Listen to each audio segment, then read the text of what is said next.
Welcome to From the Pilot Seat. Join me as we explore real aviation stories, lessons learned, and incredible flying machines. If you love flying or want to learn, hit subscribe and come along for the ride. For deeper insights, check out my books, Lessons from the Sky and From the Pilot Seat. They could make all the difference on your next flight.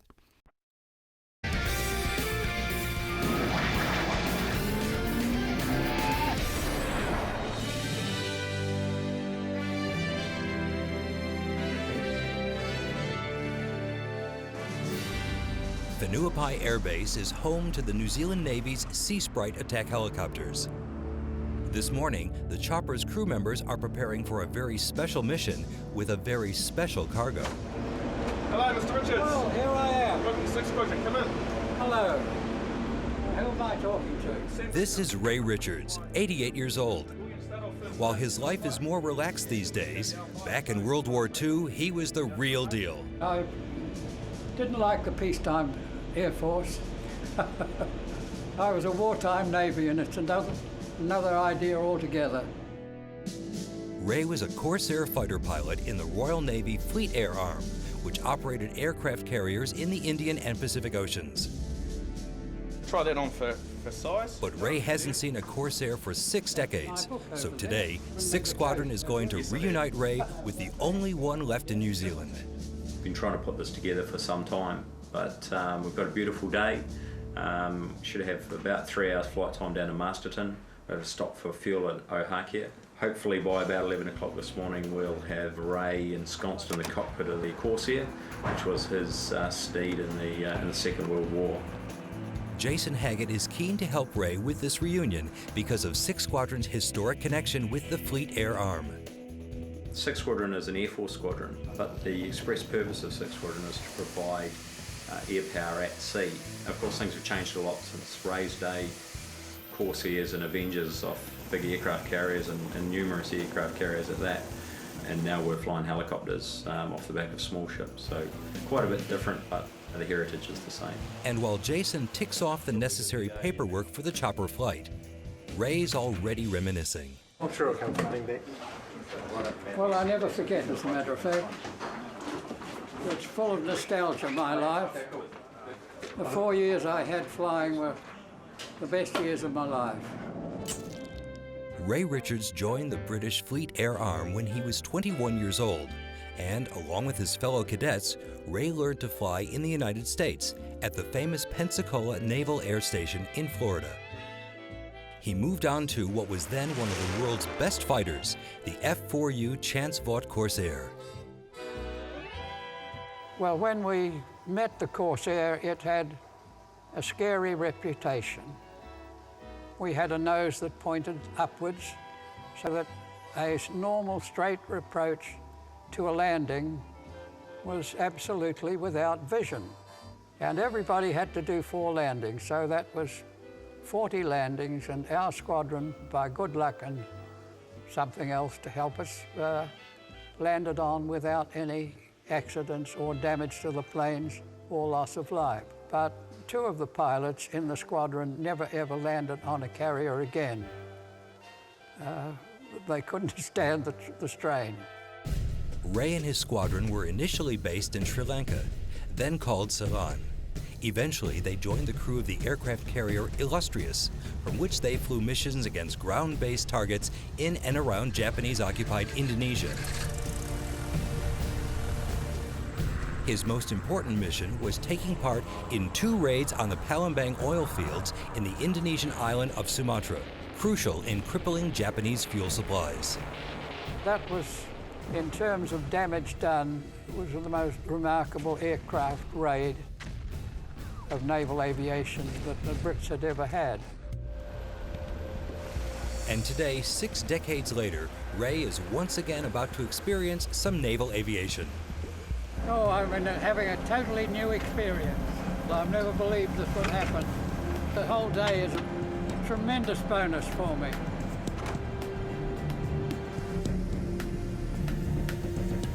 And as the Seasprite taxis out and takes off, Ray's obviously delighted at being airborne again in the military machine.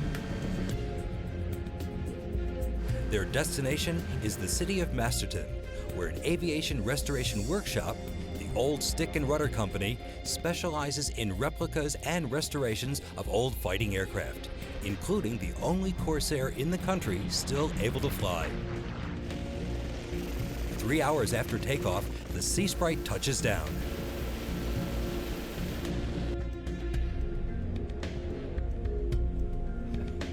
Enjoy that? What a great flight. Well, should we go and take a look at the old girl?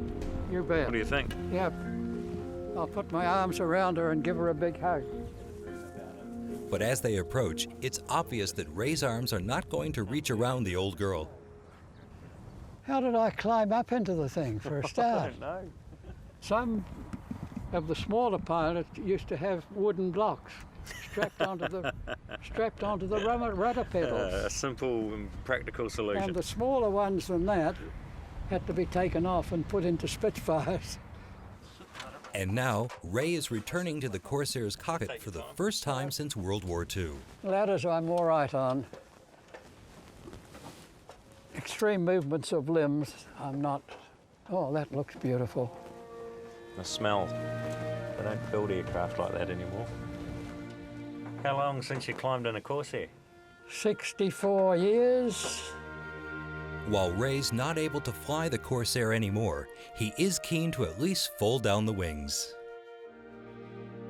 Settled into the seat again, Ray is transported back to the days when he squared up against the famous Japanese fighter plane, the Zero.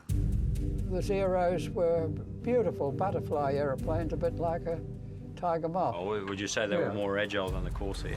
They were indeed. They could turn smaller circles, but they couldn't catch us. And it was hit them and get out. Yeah. And don't dogfight them. Ray himself shot down 3 Zeros, one of them during the famous raid on the Palembang oil fields in Indonesia. In early morning light, we took off.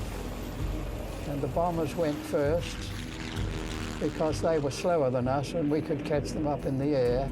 We were going in at about 300 miles an hour at ground level, and we had to rise up to about 500 feet immediately before the aerodrome came into sight, so we only had seconds to pick up our targets. There was ACAC batteries, searchlight batteries, aircraft, and worst of all, dummy aircraft. And you could waste a whole bundle of ammunition. And I became famous for my operation with at least 2 people, 2 New Zealanders who were flying in a section of 4 Corsairs, and they had a Japanese aircraft on their tail. They didn't know, but I did, and I saw it, and I attacked it and shot it down. And one of those pilots never forgot. Every time we met, he thanked me. I'm sure he did. Well, that was something to be proud of. And that was a man named Jack Parley, and he survived the war. And I got a great deal of pleasure out of his praise. You know, I'm still overwhelmed by this array of instruments. The Palembang raid was a stunning success, putting the refineries out of action for 3 months and helping to turn the tide against the Japanese war in the Pacific. And crucial to that were the men who flew the Avengers and Corsairs of the Fleet Air Arm. That was my life. That saved my life, that aeroplane. The other models I flew.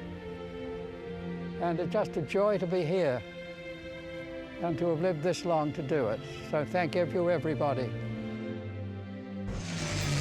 If you love flying or want to learn, hit subscribe and come along for the ride.